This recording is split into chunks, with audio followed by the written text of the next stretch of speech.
Hey, this is Jay Rio. And this is Sir Rude. And this is Controversial Chronicles.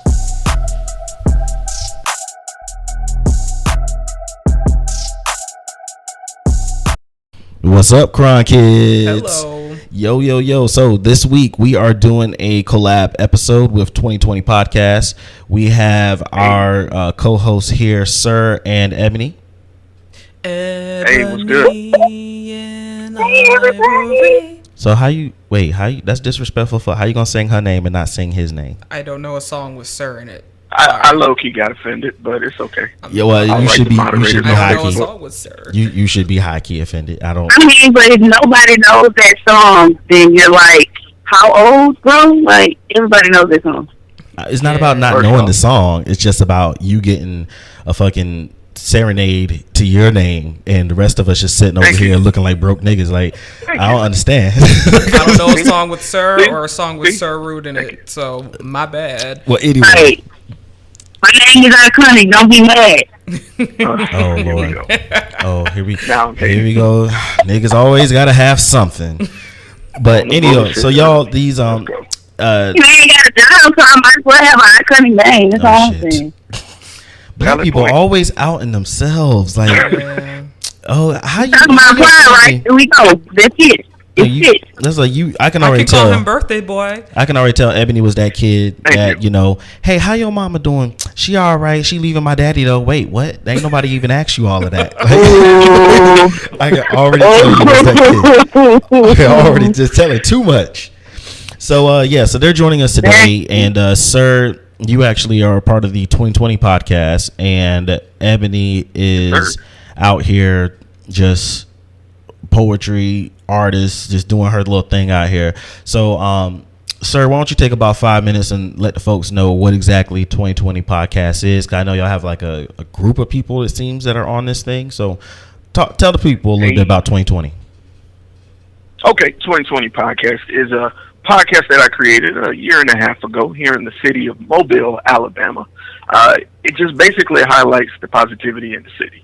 If you're an entrepreneur, if you have a career that you're proud of, emphasis on proud of, if you believe in a certain ideal, if you have an upcoming event and you want to talk about it, I use my platform to do just that. I do interviews, podcast episodes, whether it be about topics of the week, of the month, or just to highlight what's going on that's positive in the world. I figured that the world has enough negativity on social media, so I'm going to stir the pot by focusing my energy on the positive things going on and just being an advertising agent for free, emphasis on that, on just giving back, man. So that's what we're about. I have different members of 2020 podcasts that just represents different ways of life. You have the entrepreneurs, you have the poets, you have the photographers, you have the everymans, you have the religious, you have the not so religious. But when we all come together and sit down and have a conversation, it's meant to be for the betterment of the neighborhood. So that's 2020. We're candid, we're honest, we're transparent, just ordinary conversations with extraordinary people. That's it. I like it. And where can they find 2020 at? Oh, you can find us on Facebook at 2020 Podcast, or you can find us on YouTube at 20/20 Podcast. We're on SoundCloud, Google Podcasts, Apple Podcasts, Spotify, iHeartRadio. If it's a platform, we're on it. All right. Well, I appreciate that. And hey, shout out to Sir as well. That's going to be my brother from Mississippi now. Well, no, you're in Mobile, right? Alabama? Oh, man. You just said Mobile, Alabama. Yes, sir. I know. Let's listen. Okay, I listened. Okay, I listened. I was never good at this part in school. That's why I didn't do books. It was the regurgitating the information that I always got in trouble with. So he's Sir. I'm Sir Rude. So I really have to thank you, Sir, because of the simple fact that he put me on. So now, ladies and gentlemen, you can find Controversial Chronicles on iHeartRadio and on Google podcast. We was already on Apple Podcasts and Spotify, but I didn't even know about or think about Google those. Have podcast. Yeah, they got Google Play Music.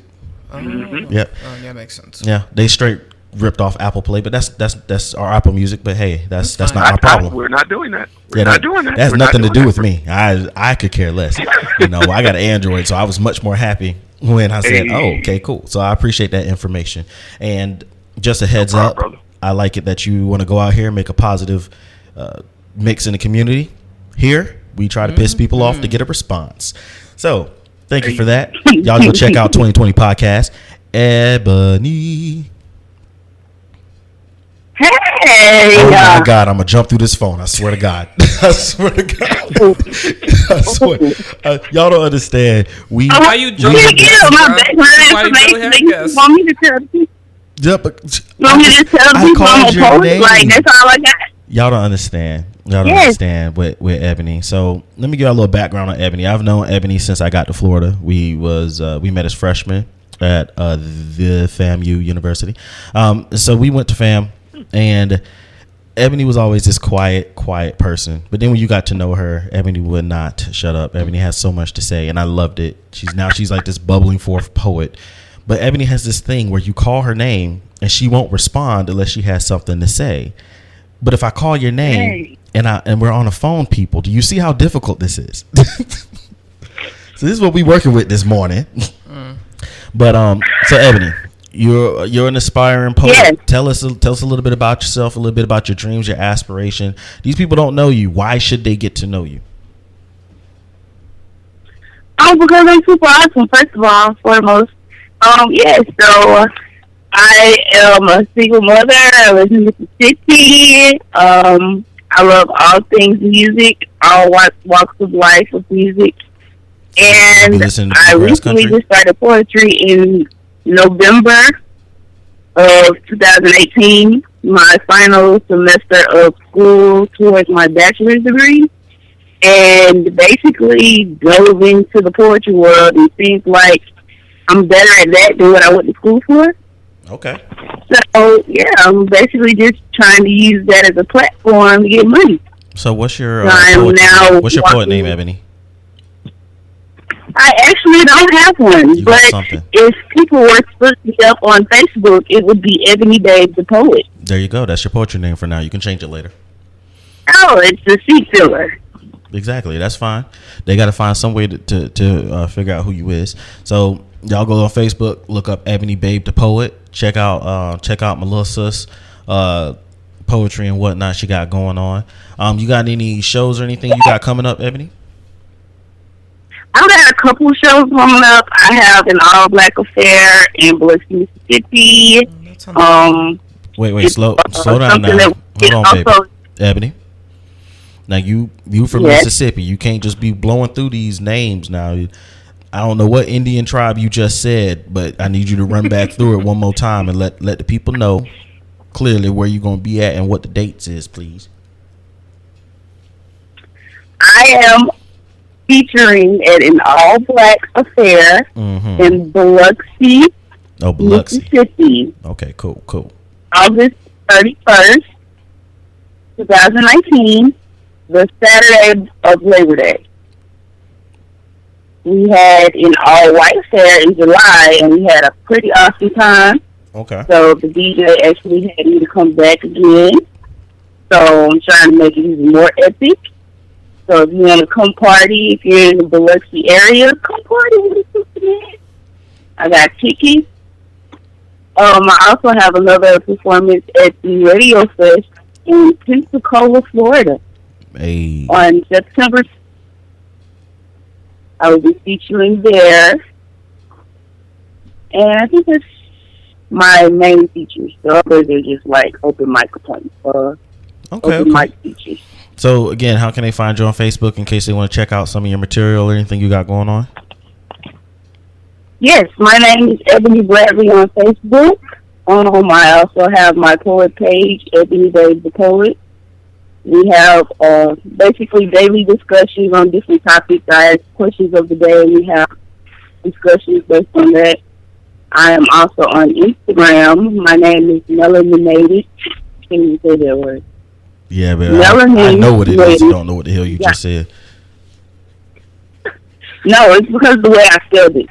Oh, Lord. Underscore Goddess 89. Again, that's Melaninated underscore Goddess 89. See, this is what happened in the Mississippi schools. Y'all out here just making up words and shit. But it's cool, though. So we gonna, so shout out. Huh? I was trying to make it different. I wanted to be original. Oh, it's different. I promise you, it's different. So shout out to Ebony and Sir. We appreciate y'all being on here this morning, and we'll put your Facebook tags on the page when we post the podcast. This podcast, by the time you guys will hear it, will be September. Yeah, it'll be September something. No, I don't know. Anyway, listen, it'll be the weekend after Labor Day. What was that, the 10th? September 10th. Y'all will hear this on September 10th. So I totally shouldn't have told them about my show on the 31st, but that's cool. I mean, listen, you know, we'll put a plug on the Facebook page. We'll put it out there so the information out there. But so welcome to the podcast, guys. We do have a topic today, but first off, I just want to do a quick a 5-10 minutes to this Chick-fil-A Popeye situation. Sure. So I didn't eat the sandwich. Has anyone tried any of the Popeye sandwiches yet? Have not. Nope. Yeah, every time I kept looking at the line on Tennessee Street Mm. or Exactly. Street, Lake Bradford, I was like, I'm not going to wait that long line, bro. So now if it was Chick-fil-A, right. since they could handle such a line. Chick-fil-A don't have no problem. So I actually tried the Popeye sandwich like last weekend and didn't even realize what was going on because I don't really eat Popeyes like that. We was leaving a wedding and me and the wife was like, man, I'm still hungry. We was like, yeah, we is. So we went to Popeyes because we had a taste for some chicken. And I was sitting in line. I didn't realize, I was sitting in line for 15 minutes in drive-thru, but I didn't know what was going on. Me neither. So I didn't realize until probably a week or so later. Yeah, I didn't. I was like, why are people all this doing was this? on Twitter being blown up, and I was Exactly. You know me. I'm not on Twitter enough, so I just Twitter know everything that happened before it come to the rest of social media. Mm-hmm. So I sat in line for a minute, and then I finally got up there. I was like, oh, they have chicken sandwiches? And my wife was like, I didn't know they had chicken sandwiches. I was like, well, cool. Ma'am, let me get that chicken sandwich combo. And I didn't think anything of it. I just figured that this was some little random ass exit, and this Popeyes was the only place that had food besides burgers, and that's why the line was long. But yesterday, I woke up because I had a meeting at 8:00 in the morning, and so at 10:30, I beelined my ass over to Popeye, went inside and stood in line for about 20 minutes, and I got 2 spicy chicken sandwiches and 2 regular sandwiches for me and the wife to taste test. Then I went to Chick-fil-A and I got a Chick-fil-A chicken sandwich, and I got them both the same way, just how they come, to do a taste test. Are y'all ready for these results of my taste test, my comparison? Are y'all? the only one that can give it. So. Well, before you do, I want to know the criteria first. What are we judging these based on? Okay. Are the content the same of each sandwich, sir? I knew I was gonna like you, sir. I knew I was gonna like you. So the criteria that we went with was the service that was received. How you already know that's already. Oh yeah. I mean, hey, it is what it is. It is what it is. We're gonna look at the health consciousness of the food. We're gonna look at the flavorness of the food, the consistency of the sandwich, as well as the cost of the sandwich mixed with the taste of the sandwich. So that sounds like we need to put all that on paper. Oh, I wrote it down, fam. Right. I wrote it down. That's a ass criteria that I was not expecting. Oh yeah, no, I wrote it all down. So as far as speed and service goes, I will say Chick-fil-A always they had a line wrapped around the building, but they line moved so fast. The line for the drive-through line for Chick-fil-A, yeah, right. The drive-through line for Chick-fil-A was longer than the line for Popeyes, and they had 2 of the lines. So they had easily 4 times as many customers, and it took me a third of the time. Not even. I was in the line, out of the line with my food, turning onto the street in Chick-fil-A within 8 minutes. Popeyes took me 30 minutes. Chick-fil-A, they were smiling. They had a long line, so what they do is instead of using the drive-through order machine, they sent 4 little girls out there and some hats and a bottle of water, and they were taking your order and swiping your card while you were in the line. So when you got to the front, all you had to do was pick up your food. Church ushers. Huh? Yeah, they're church ushers, basically. Basically. Right. That's all it is. Come on here, listen. We bring the collection plate to you, brother. You gonna make a donation today? Exactly. Amen. And so it's So there's that. Popeyes was a long wait. The inside, they were very nice, but I mean, they were slow. They had 4 people working in that bit, and ain't nobody of that 4 was gonna work too hard because they knew what the day was gonna be. So there's that. So let's move on to the health wise of it. And they probably dropped out. They probably service called out wise, saying, "Hey, I don't want to be here." I heard the manager getting on somebody because something was wrong with the bun machine, and he knew about it yesterday, and his ass ain't show up till like 11. So she was going off on somebody. Somebody got fired yesterday. I don't know who. Somebody got fired. Wow. Yeah. So there's that.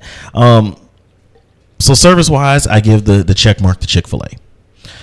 The healthiness of the sandwich, man, oh man.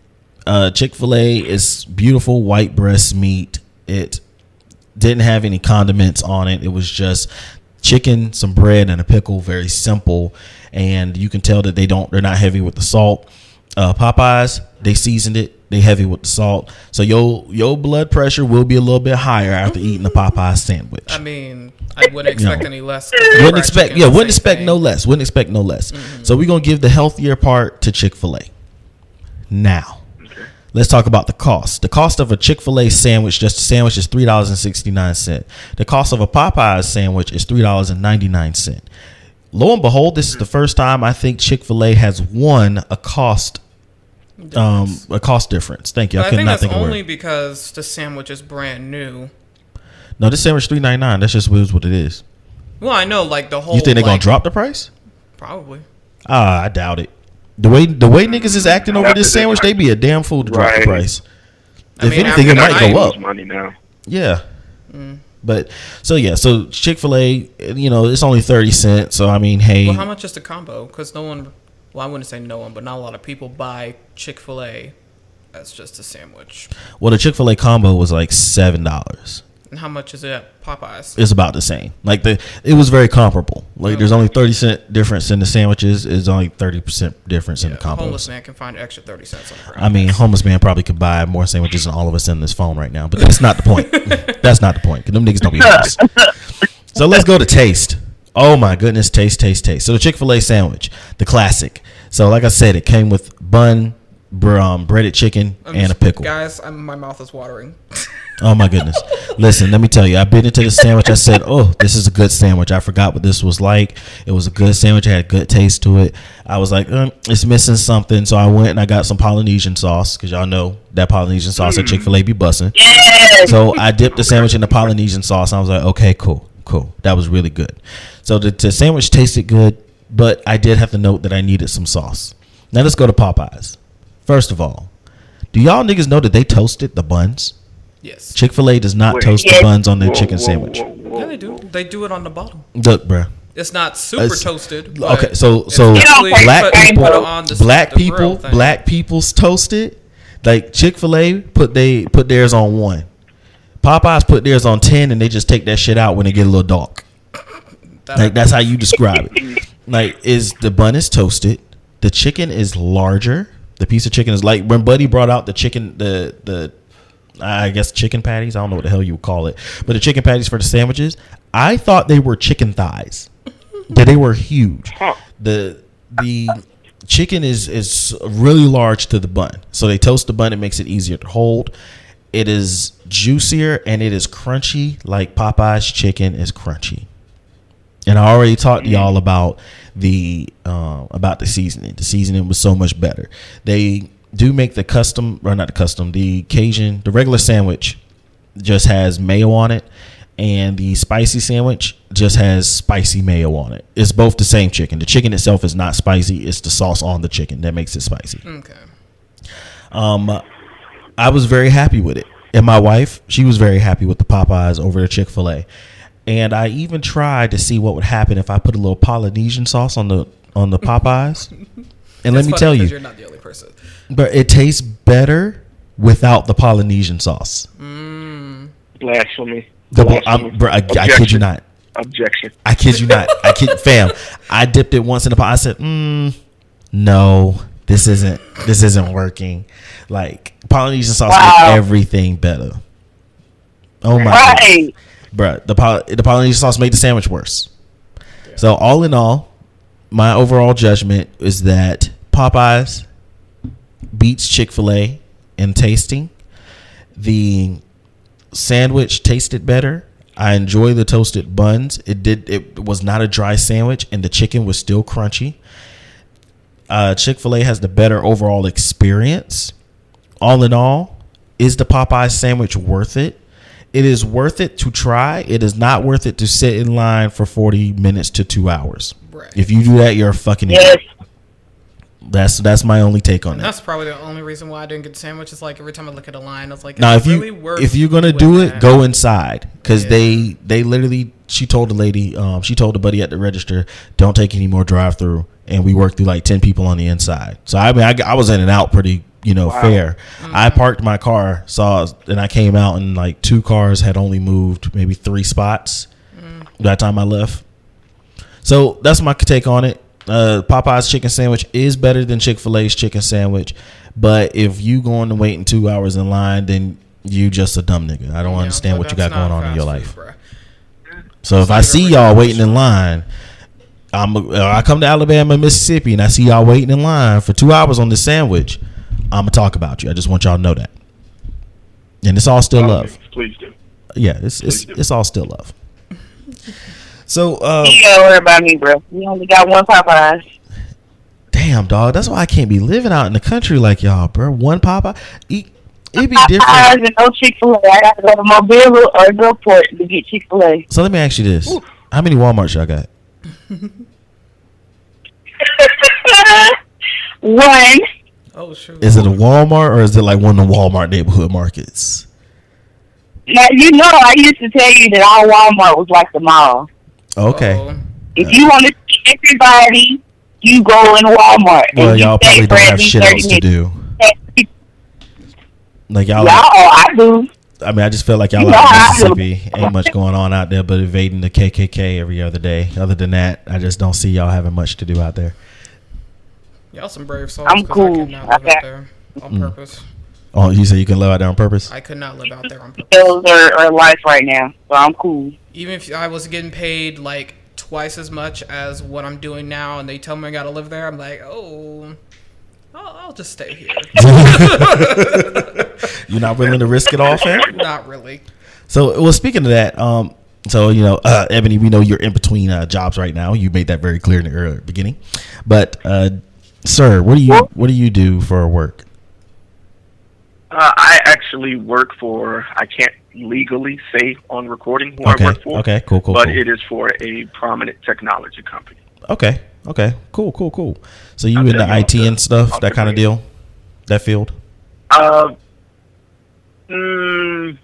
field? Let's put it that way. What field are you in without telling us, anything that's going to have the FBI come knocking on my door?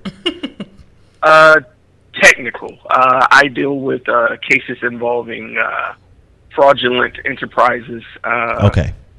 I can't say any more than that. That's cool. No. That's actually plenty.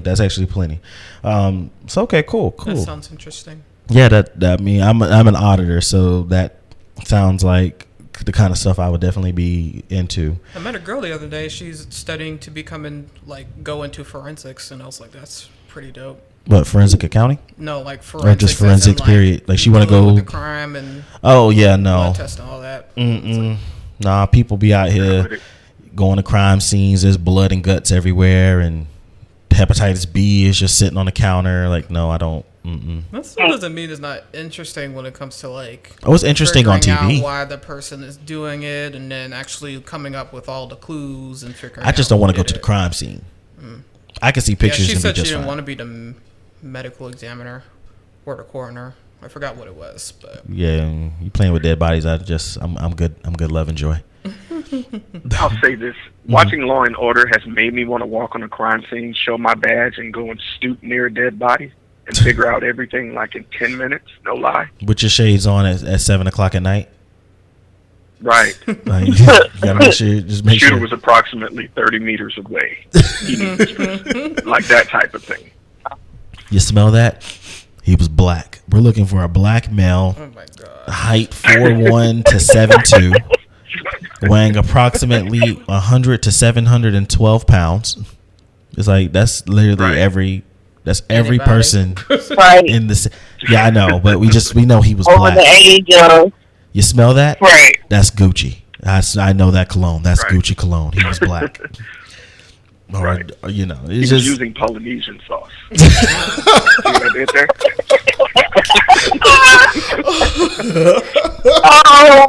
Brought it back full circle. I'm telling you. So, all right, let's get into our topic today. So today we're going to be talking about pride and how it affects men and women differently and how they interact with situations. I'm going to start off by putting my info out there. So I asked my wife last night. I said, bae. She said, yeah. I said, do you think I'm prideful? And she hit me with a yes so goddamn fast, y'all. Like, at first, I wasn't even sure that I had said the question loud enough. I was like, wait, are you sure you heard me? Like, I felt attacked. Like, I was like, wait a minute. And I'm talking like, y'all, hey, babe, do you think I'm prideful? Yes. Whoa, wait a minute. Motherfucker, think about it for a second. Shit. The fuck? Okay. It's just funny because I don't think your wife is a humble person, so it's like yeah. I just thought that was funny. But so I asked her. I was like, "Well, how am I prideful? 'Cause I don't think I'm prideful. I don't think I'm prideful in the sense that I'm Annoying. above everyone." But she was like, "No, you just don't. You won't ask for help.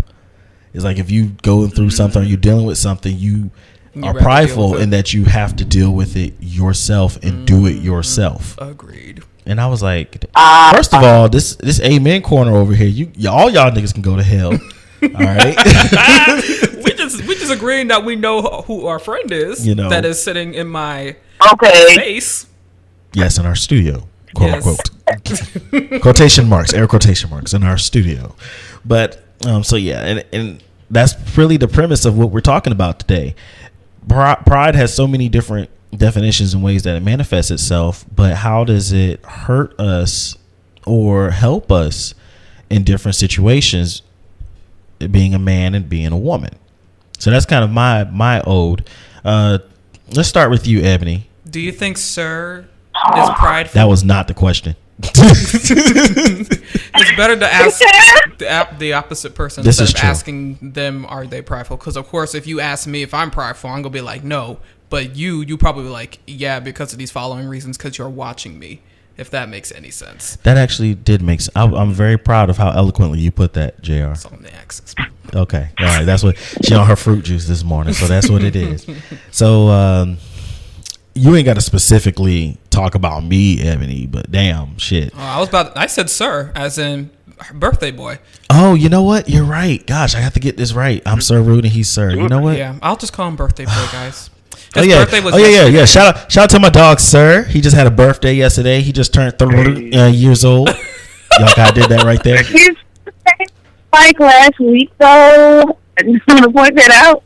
It's okay. It's okay. Oh. It was technically last week, but we had a medical situation with a family member that's really close to me, so everything got pushed back a week. No, it's cool. It's cool. Well, best wishes to said family member.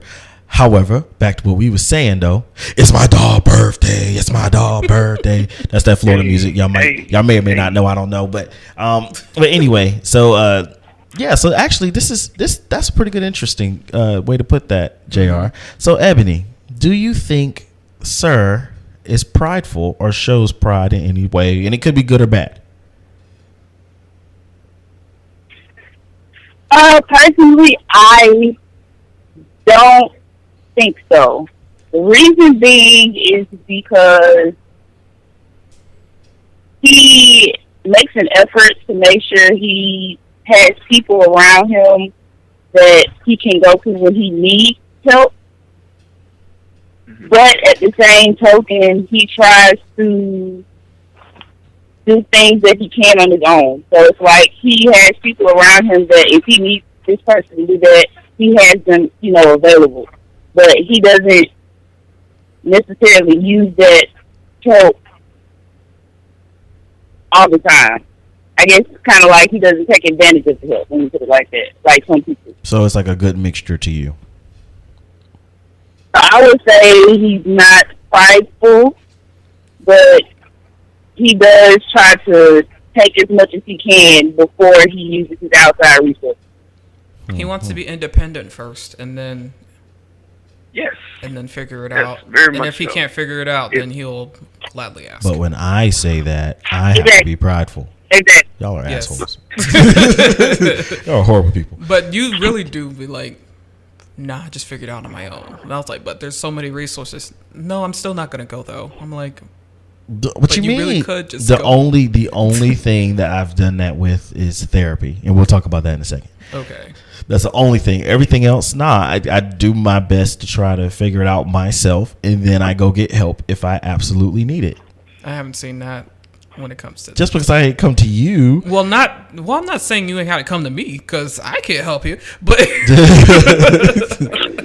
but when you like, I think maybe one time you did when it came to like advice, and that was like out of the spurs in the moment. I was like, oh, you asking me for advice? What? yeah, I don't remember what it was. I did ask you for something. I think when you were trying to come up with like your own thing that you wanted to do, like you wanted to become your own professional public speaker. Oh yeah, That's when yeah, You're yeah. asking like how to go about it, and I was like, oh, you asking me? Yeah. Dark days, but you know. So okay, so sir, first of all, how long have you guys known each other, Ebony and Sir? I'm saying coming on a year actually. Yeah. If I may give a background story, Go right ahead. the little transition noise. But anyway, I went to an open mic event because I had been in Mobile because I went to AAMU. Shout out to HBCUs.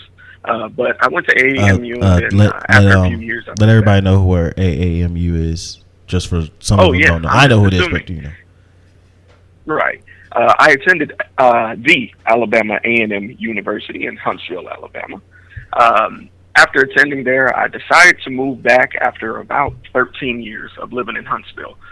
So I moved back, didn't have any friends because I didn't have kids. Apparently, everyone I knew got pregnant as soon as I left and had like 13-year-olds when I came back. Oh. Damn. So I had to find new outlets. Right. So I decided to attend this open mic here. And I went, and this young lady, she looked nervous, but she read this poem, and she shook the entire crowd. I mean, it was... The spirit of art was in the air. If you've ever been somewhere and heard a poet connect with the entire crowd, you know that feeling I'm talking about. And that person was Ebony. So that's nice. No, around this time, right, she's great. She's a great performer. The Ebony you're hearing now and the Ebony on stage, they're different. Two different Ebonies. They're different. Two totally different Ebonies. But I talked to her afterwards. We became friends. She followed my podcast, and she's one of those fans that I see constantly commenting on how we can improve or just constantly engaging. So everything I did, she supported. So everything that she does, I support. And that's really how we stayed connected. She's one of my fans, and I'm one of her biggest fans, man. That's beautiful. Y'all hear that out there in listening land? This Cron Kids is what it means to support your friends and their growth. Yeah. Right. The simple things. You might not be able to pay a bill, but goddamn it, the simple things. Exactly. So being that you know her from this way, that you actually get to know both sides of her, the poet side and the current I'm very shy person, Ebony, that's dinging on this goddamn podcast and shit. How would you describe her as far as how her pride or her approach to things? Ebony's pretty prideful. I love her to death, but she really is. She's really prideful. She's one of those people that's an empath. She'll take on the issues and hear your side of what's going on and will offer everything she has. But on the other end, the only way you'll know she's going through something is if you pry it out of her. And I know that personally because just as we alluded to earlier, I had a family member who recently fallen ill, and Ebony approached me without me prompting her and told me if she, if I needed anything, she's there. And we talked about it. She let me vent. And about a week later, I do this thing where I check in on my friends. If not every day, every other day, just to see how you're doing. And we had a long conversation about an issue she's having, and I had no idea that she felt this way. And so I had to kind of, I don't want to say admonish her, but I had to kind of respectfully check her to let her know that, hey, you know, you don't have to do this battle alone. You know, just like you're there for me, I'm here for you. You know, it's not exactly fair that you try to bear that cross by yourself, but yet you want to be here for me. So this was actually a conversation, Ebony, a couple of days ago.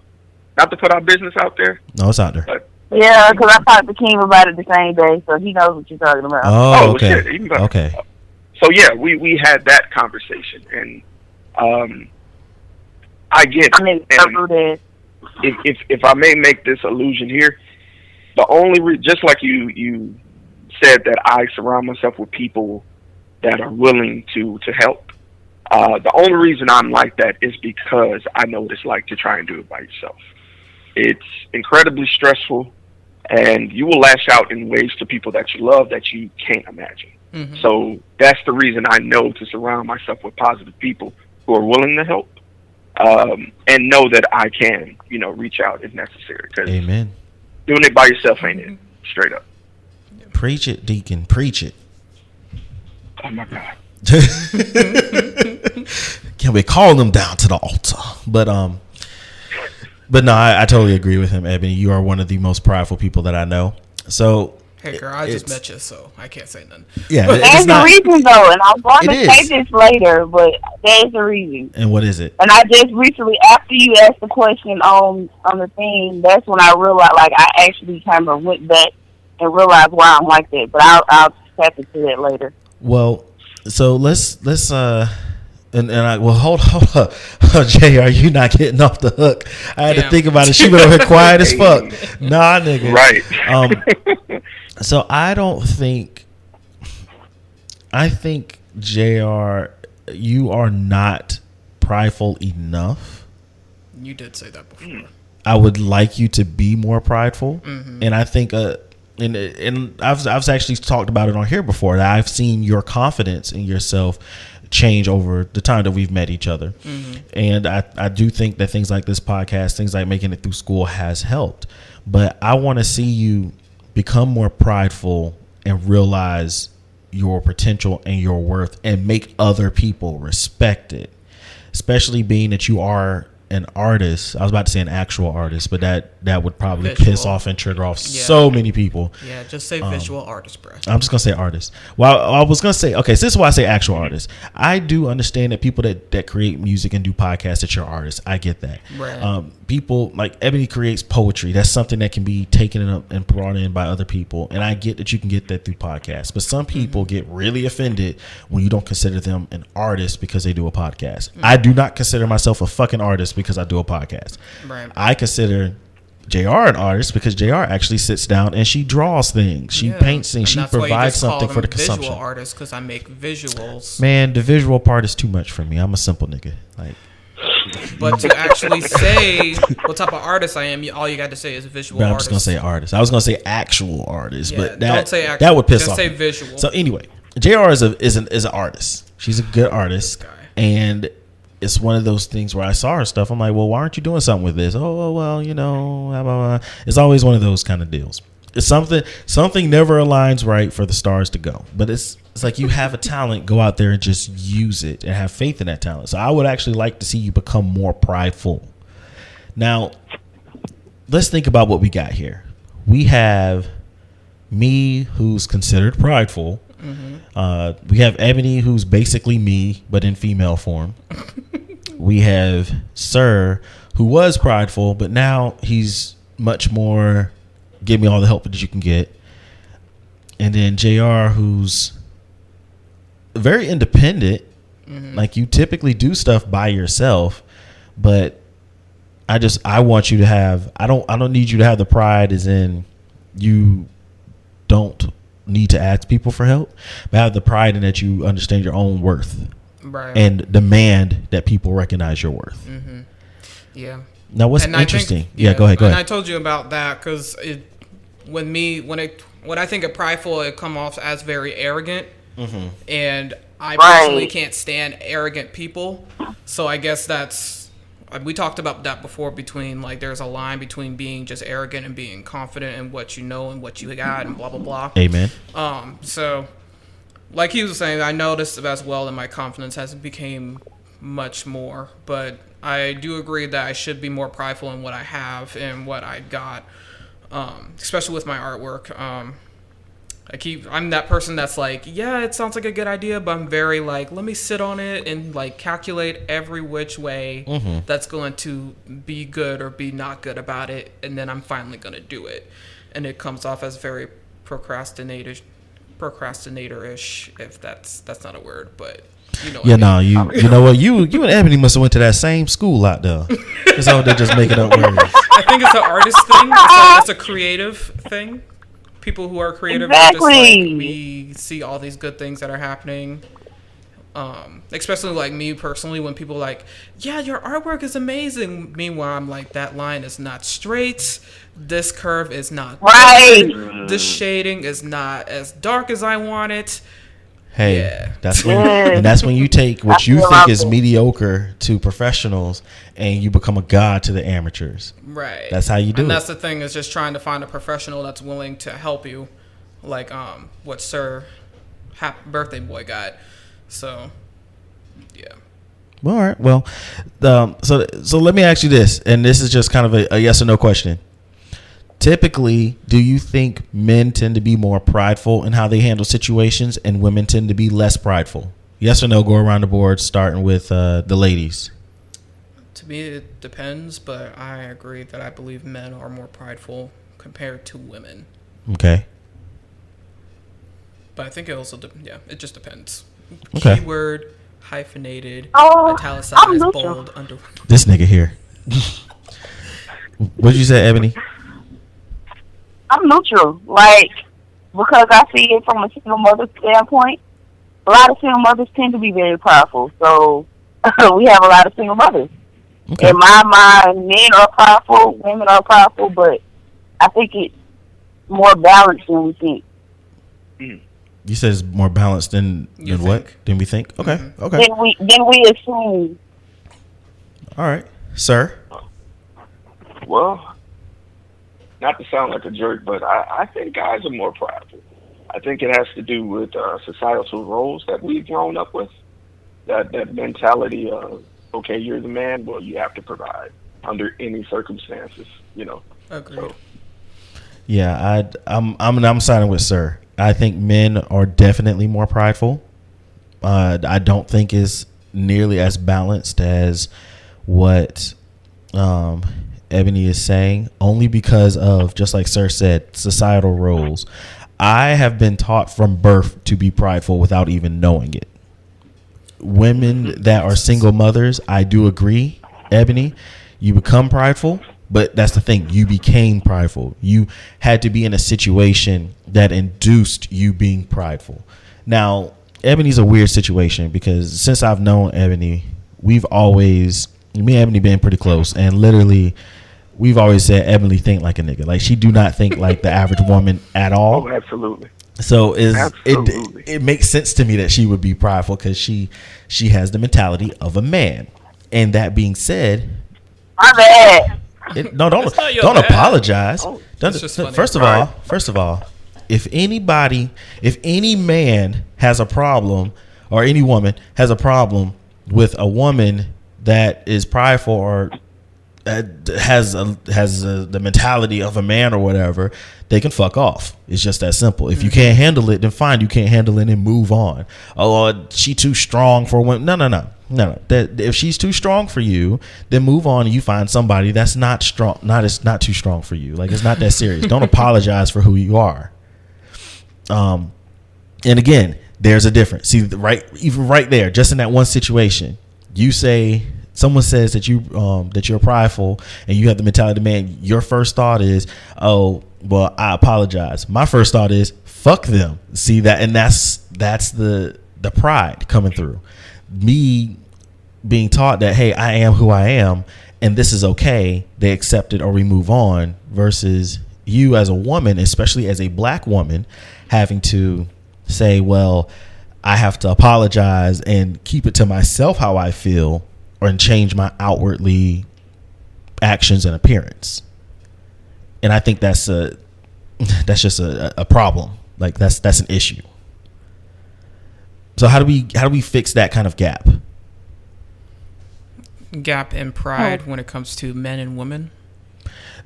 This is more so the perception, the perception of how you should be treated, and the perception of, I guess, the perception of how you should be treated and how you should act. Because and that goes into the gender role, whole society thing. That's like a.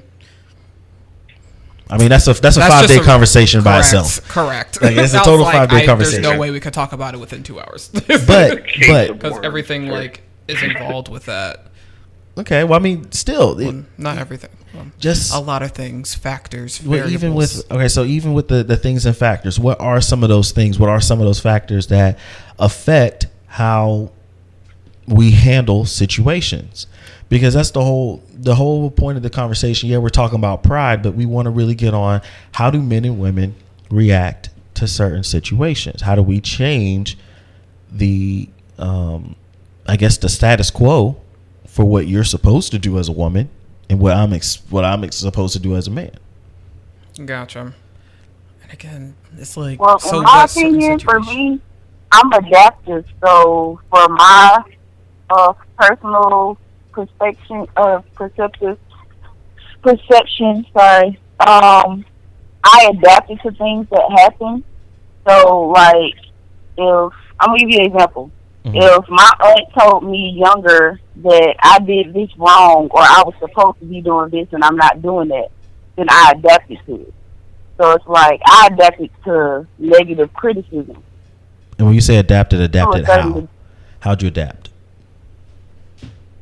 Okay. Give you another scenario.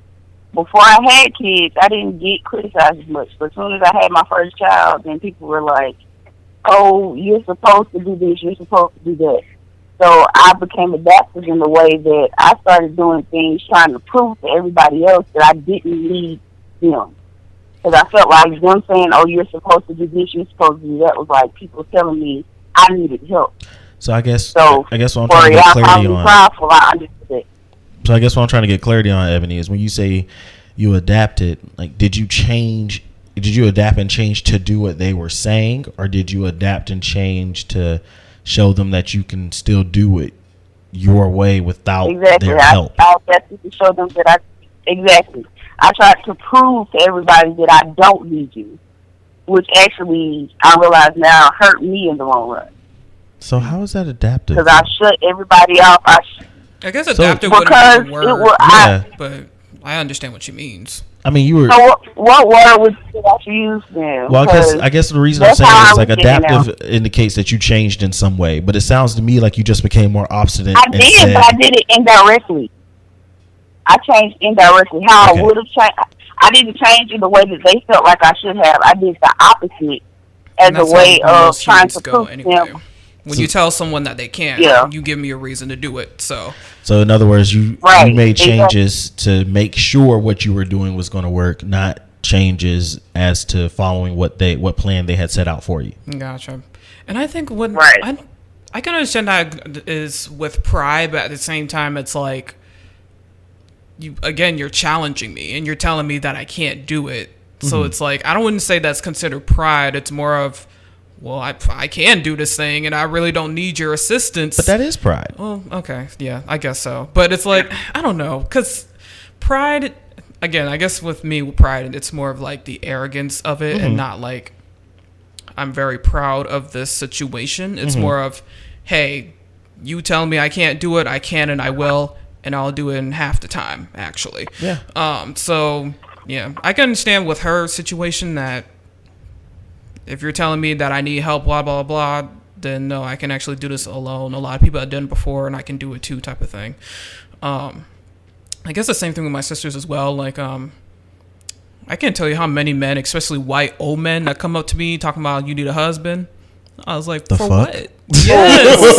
I was like, what? Or they'd be quick to be like, Oh, so you must have a boyfriend, don't you? Why must you assume I got a man, Brad? Like, do Why you must want to he be my man? old and white? Like, What's happening here? yeah, where are you going to find these people? I don't go nowhere. I'll be at work. You better stay off Craigslist. No, they be at work and come to me. And I'll be like, what?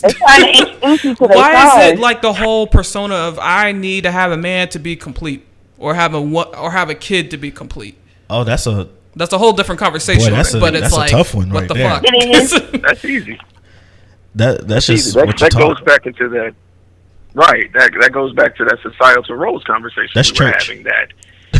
Yeah, you're not shit as a woman. We taught women unless you find a man. Exactly. We taught women from back in damn ancient days. And I say Caveman ancient. days. Thank you. You ain't shit unless you find you a husband and bear him children. That is your job. Yeah, and I'm like, no, motherfucker. I live my life to the fullest. And I had to tell my friend that the other day, and she was a fucking woman as well. It's like, I can't wait for you to have kids. Bitch, don't worry about my womb. Worry about yourself. Oh, shit.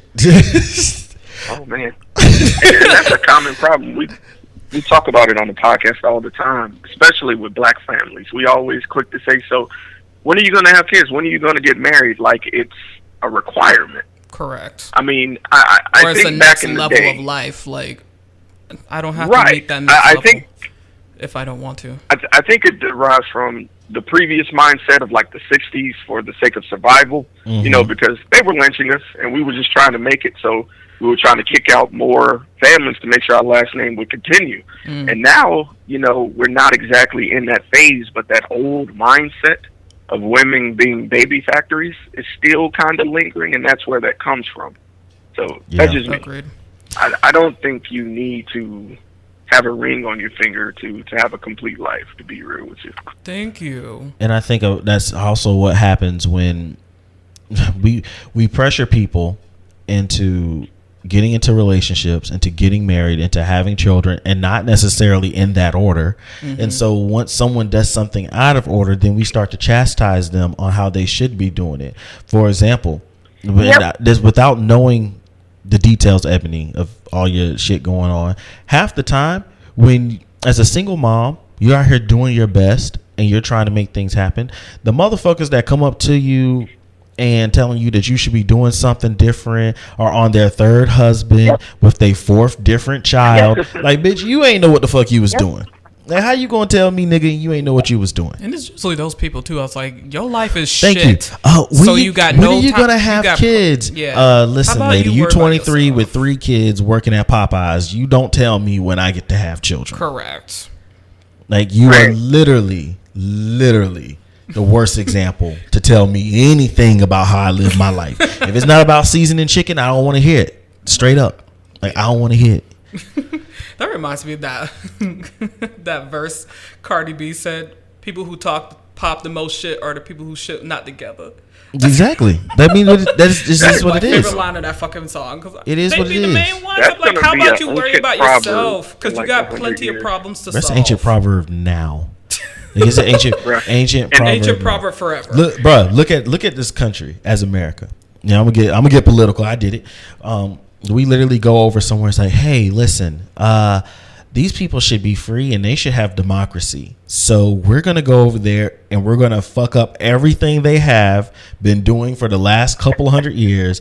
And we're going to give them democracy. And then you come back to America and we don't even have a fucking democracy.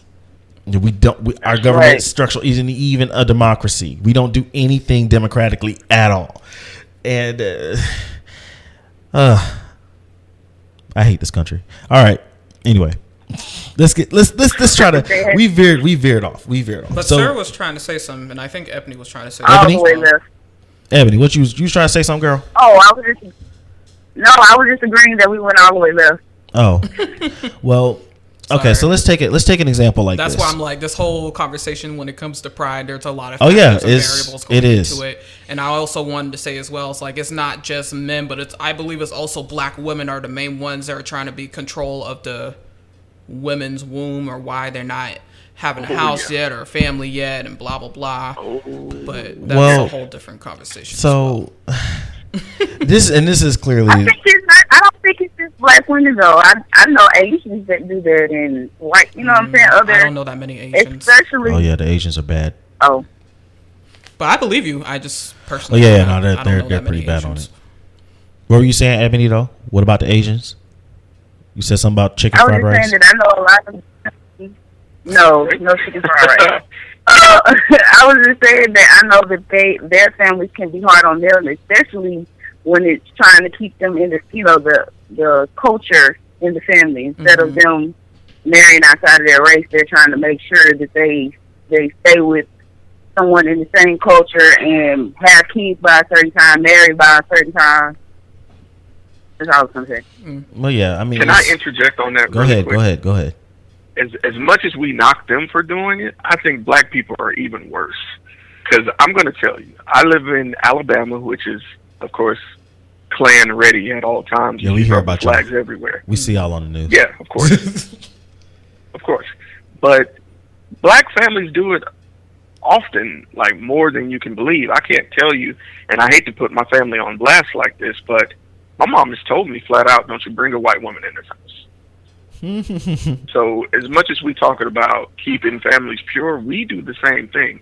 And the killer thing is, to me, and this is what I never understand, we have white people that do that, we have black people that do this, but we see mixed kids and we're like, oh, they're so beautiful. Right. But we hate the couples that made them. Yeah, diversity is the best thing that can happen to us, bro. Say that again for me. I said no. That diversity is like the best thing that can happen to the human gene pool. It is a beautiful thing. Exactly. This we're gonna mix one way or another. We're just gonna turn out to be like one large color of people. Right. We're all gonna be either that. We're all gonna end up being light skinned by like year 3000 or something. Oh yeah. But either way, it's just this whole class system thing. All goes back to religion, just like Sir Rude said, to be quite honest with you. Back when women were basically property, no offense, but that's what you basically were. No offense, we say facts. Ain't no offense. That's just facts. This is history right now. So slaves, property, it's all through the Bible, and all this incest and stuff that goes on back then just for the sake of keeping the family name going. That's what's going on now. Pure. We have to... Yes, and that's how all these diseases came about, hemophilias and stuff, but we'll get into that another day. But but I feel like as long as we keep that mentality, it's not going to change. It's just going to be in a different format years from now. So I think the way we beat it is just keep having these conversations. Quite honestly, it might make people uncomfortable. We might be seen as being sacrilegious or whatever, but screw it. If it's for progress, let's have progress. Exactly, and I think a big difference between people like to put those labels on. What, Ebony? I was just saying, people like to put those labels on just to make you feel bad about your feelings towards something. Yeah, because it's still about the social class and just classes in general. Right. They correct the label so that way they know where you are in the totem pole. So. Exactly. Right. I think going back to kind of the comparison between blacks and Asians, one of the biggest differences I would say between blacks and Asians as far as trying to force you into going into this career, having a family, getting married, all that, is Asian cultures actually help set you up to at least do it. Yeah. If they send you off to school, your school is paid for and take care of. If they want you to start a business, they're going to hand you a business that's already jump started, or they will bring together the money to get you whatever you need. Or they'll just support you financially. They might tell you what to do, but they're going to do something to help you along that. Niggas just come up, hey man, when you having kids, when I stop helping you take care of your 7, like what do you? Yes, nigga, you need me to babysit for you every other weekend. I'm also paying for my bills, and thank you. Also trying You to still on great. my phone playing? Why are you asking me questions right now? Correct. Take your ass home. Before I cut off your phone. Like, thank you. You on my car insurance? I'm about to cancel your shit tomorrow. Keep fucking with me. You ain't gonna even have a car to drive to work. You don't have a car to drive to work. You got grandma money? See, exactly. They love talking about. I'm waiting patiently for grandkids. Where first who gonna take care of them? First, yeah, exactly. Where and who? Who gonna take care and of them? And what with what money? Because last time I checked, we both piss poor right now. or barely making it. I'm check to check. As long as I'm check to check, man, I don't know what to tell you. Like, I just don't. And that's not cute, bro. So okay, so getting back on topic again. Let's rear this back in, people. So one thing that I like to talk about is the workplace and how this makes a huge difference in the workplace. That's a whole different conversation. Can we all agree? Can we all agree that with pay gap, men get paid more than women on average? Yes, I agree. Mm-hmm. There's also a guy. I'm waiting for Ebony's ding or something.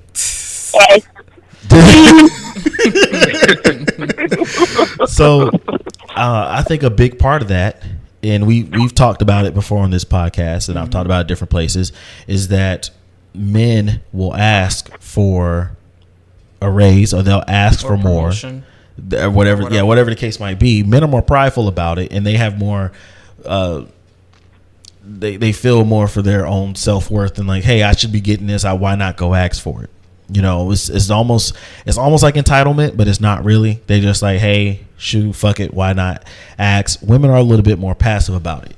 How do we change people's perception of how to approach a better life, whether that be asking for more money, whether that be asking for a promotion within the workplace?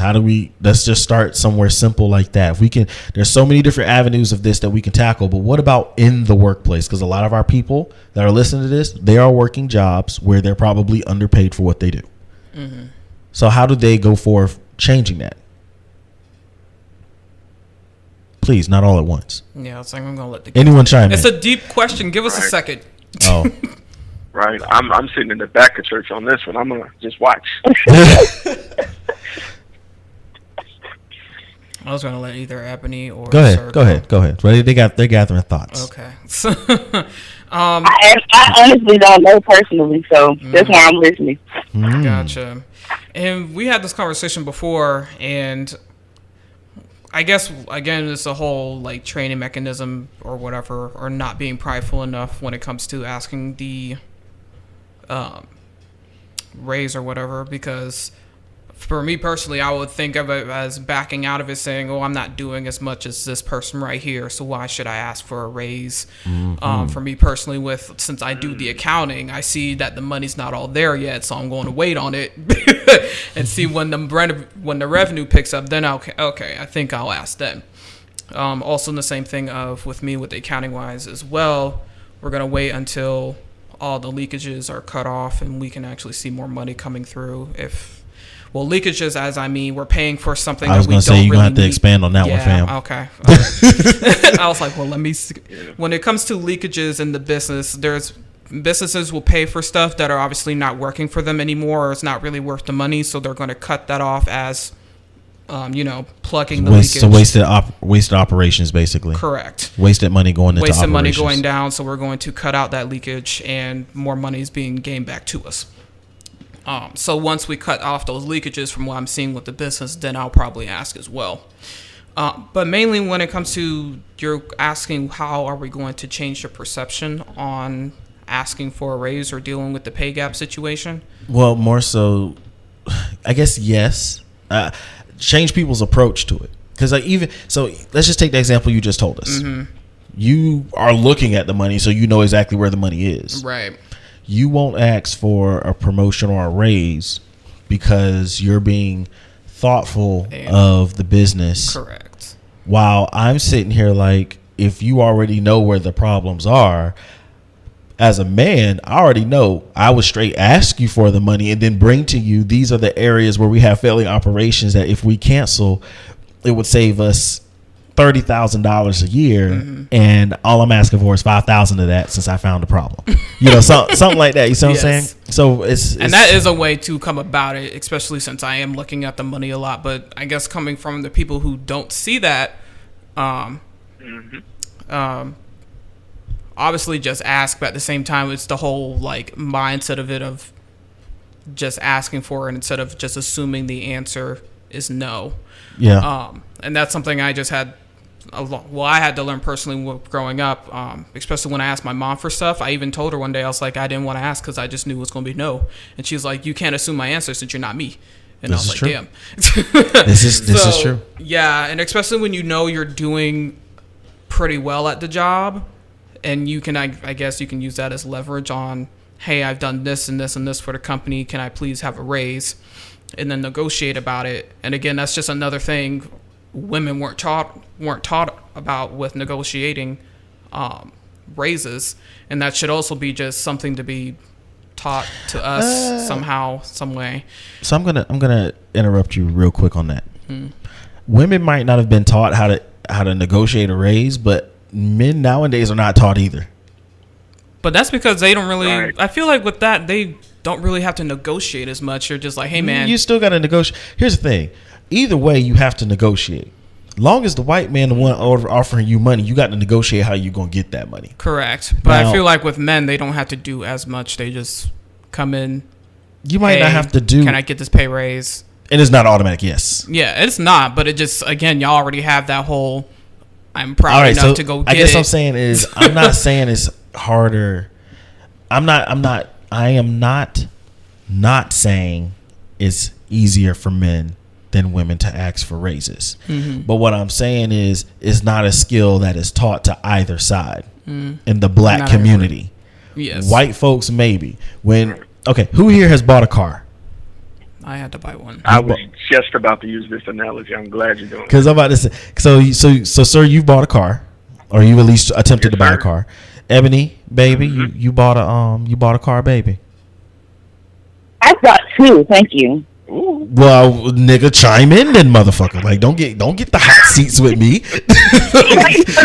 you sitting over there like your phone on mute. You sit like your phone on mute, and I'm like, has anyone bought a car? Ebony, crickets. That was a big moment. I was gonna think sooner or later. But yeah. So, okay, so when you guys went and bought your cars, My mom was there the entire time. okay, hold up, no. When you went and bought your car, has anyone ever taught you how to, I guess, haggle or negotiate with a car salesman before you went and bought the car? No, Did you learn this shit growing Nope. up? no. Nope. What about you, sir?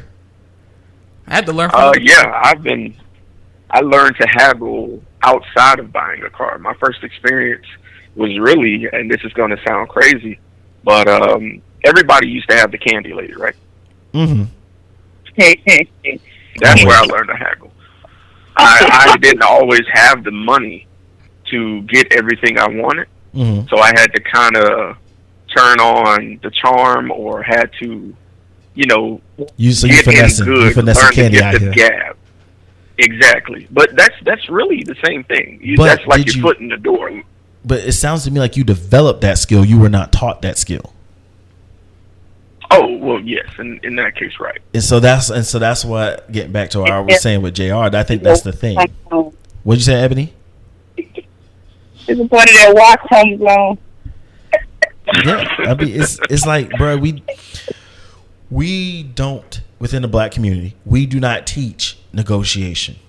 As a child, you don't even negotiate. If you want something, just like you said, you wouldn't ask your mom because you already knew the answer was going to be no. Mm-hmm. I was the same way with my people. Got to the point where you get tired of hearing no all the time. You just stop asking. Mm-hmm. So you don't learn to negotiate. Instead, you end up going into these places with these jobs, and then you end up seeing a lot of underpaying jobs filled in by people of color who don't know how to negotiate or have the confidence or the pride to go forth and even just say, I'm worth more than this. Mm-hmm. I'm worth more than this $20,000 job that you're paying me. Yeah. And it also doesn't help when you're sitting at the job and you're like thinking about getting a raise, and then one of your higher ups are like, you can pay more than my assistant and she does twice as much as you. That doesn't help. That doesn't mean I don't have bills either, that this payment is not helping me out with. Oh yeah, no, I've never had a boss same attempt thing. to say something like that. Yeah, If a boss and I attempt to look say at her something like as that, a it's an boss. HR moment. Yeah. Because I'm about to cuss you out Yeah. straight up. I'm going to HR. Man, first of all, fuck you and that raggedy ass assistant. She be taking 90-minute lunches anyway. And that's the thing. It's my whole job situation is weird because I look at her as a boss more than the owner, who is technically my boss, but the owner's never there. That boss that I have, she's not a paid employee with the employer that I'm at.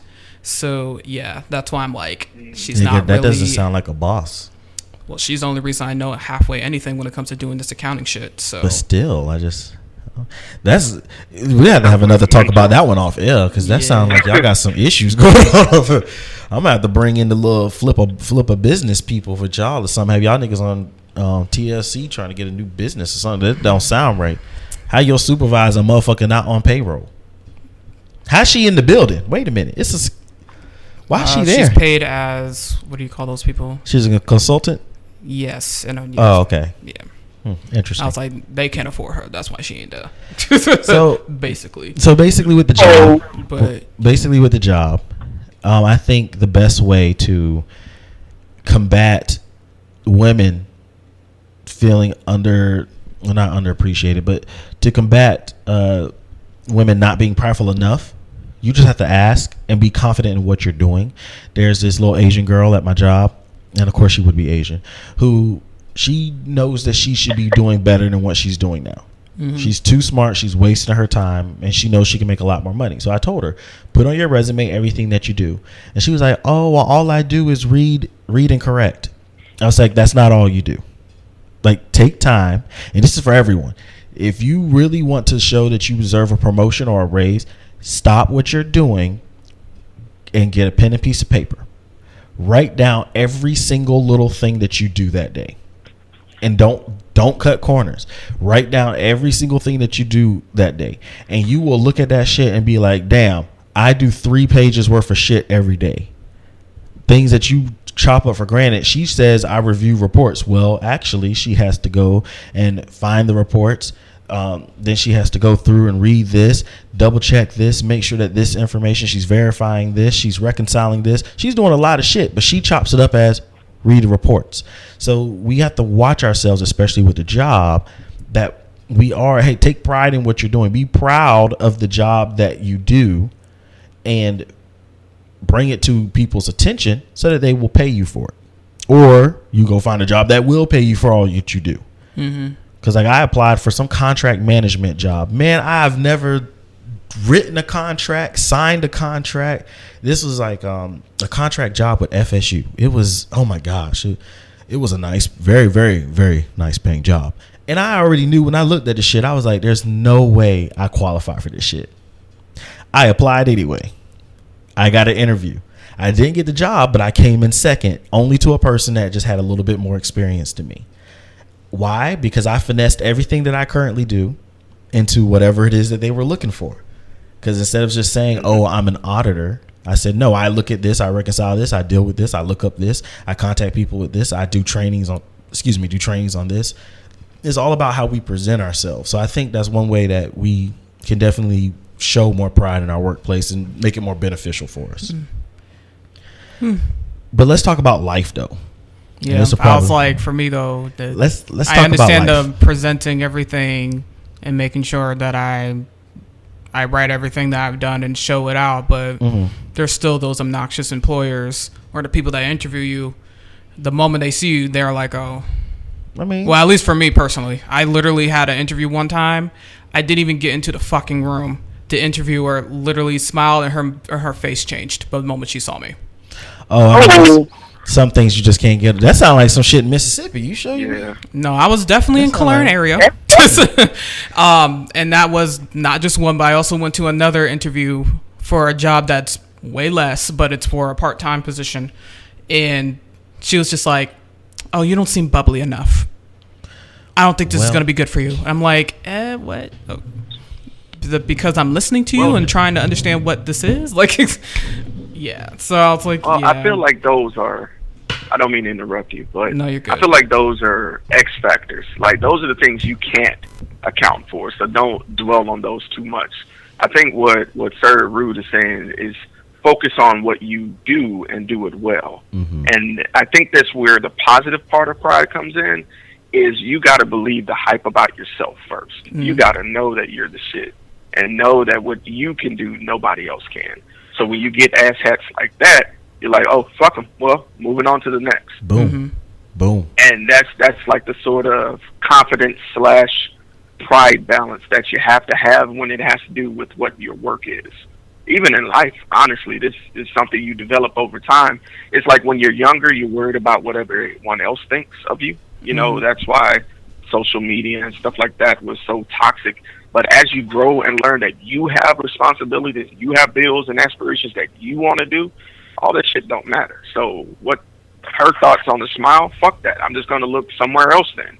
Exactly. Somebody's going to get the awesome package that's me. So don't undersell yourself just because they don't appreciate you. You still the shit. So, find somewhere else that thinks you're the Bentley of mankind. So, and that's beautifully said, sir. Because I think this happens so much more with women than men, because instantly that's the same mindset that I have. Hey, if it don't work for them, cool. I'm a big black man, and I've gone to jobs interviews, and I'm like, I know this is why. I know I'm black, and this is why they're not hiring me. Mm-hmm. I remember my very first job when I worked at my very first job that I was going to work at 16. I was trying to get a job at Chick-fil-A. It was back in South Carolina. I was trying to get a job at Chick-fil-A in the mall. They had like 7 white kids and 1 black kid. I had 4 interviews with the general manager of the store. 4 interviews. 4, my Nick. I didn't do 4 to start working with the government. 4 interviews, and it's like, what are you looking for? Thank you. He would not hire him. It was almost like he couldn't believe that there was a black guy that who could speak well. Like, I was just like, right. What the hell? And even when I started working at FSU the first time, literally later on, they were like, well, we were shocked when you came into the interview because they saw my real name and thought I was Indian. And I was like, the fuck? Why would you? What? Like, but first of all, why would you do that? First of all, you're an old white lady. Why are you telling me this? I would never admit that. But see that, but that's the world we live in. And it's just like Sir said, there's certain things that you just can't change. They see you and they see, okay, black girl, and I mean, let's be a black girl with dreadlocks. You're not bubbly at all. And I'm not, and it's fine. But it's the fact that it's just that whole job mentality thing. You care about a stupid idiot that can smile more than a person who's capable of doing the fucking job. You come in and they say take control. Oh my god, she's black. Yes. And it's like, did you not see the last name? It's like, oh my god, she has dreads. Yeah, but people thought, well, look at my last name, it's French. Don't ask me how the fuck that even connects to that, but I could see it being Haitian, so I guess so. No, maybe so. It's French, really long, as in France. Well, I mean not Haitian, French. But Haitians to me. Wait a minute. No. We're not going to just walk by like you didn't just say what you just said. French, as in not France. French, as in from France. Okay. Not Haitian. Haitian is completely different. It's not completely different. Well, it's broken down French. It's fucked up French. That's not it. I'm just saying, if I can see. Well, I'm just saying, if you go to a Frenchman and you try to tell me Creole's the same thing, don't even try that shit. See, you're missing what I'm saying. You're missing. It's time that we get off the show. Right? Got music playing in the background, but no, you're missing what I'm saying. I'm saying, if I can look at your name and think that it could possibly be Haitian or Creole, which is broken still French, considered a black you're not thing. listening to me. If I can look at it and think that it could be some type of Creole, which is broken down French, I can get how a white person would look at it and say maybe it's closer to French than it is to being black. I guess that's all I'm saying. I suppose, like if a black person could look at it and say, hey, that look like black people French, a white person could look at it and be like, maybe that's white people French. And your first name, we already know. You in the interview. If they can get past that last name, you in the interview, dog. You got the perfect setup as far as a first name. Your mama did y'all justice. It was beautiful. But yeah, like the main thing is we can't, especially with jobs, like we just can't let them tear down our own pride about ourselves, because people like that out there. Like, it is what it is. They just out there. Yes, there's no hope for my name. No, baby. There's some I don't hope. think there's any white people named Ebony. That's the hard part. That's No, I don't. Even think though I've Ebony met one. is an actual name word situation. What you mean? I mean, compared to like Wanisha. Oh shit! Yeah, no, trust me. I will take an Ebony or Anisha. Or me trying to think about how to pronounce your name before we even get to the door. We get a Wanisha. I'm gonna have to call you in. Just I need to see what you look like. I'm just curious. Like, I'm gonna waste my time and your time. What'd you say, Ebony?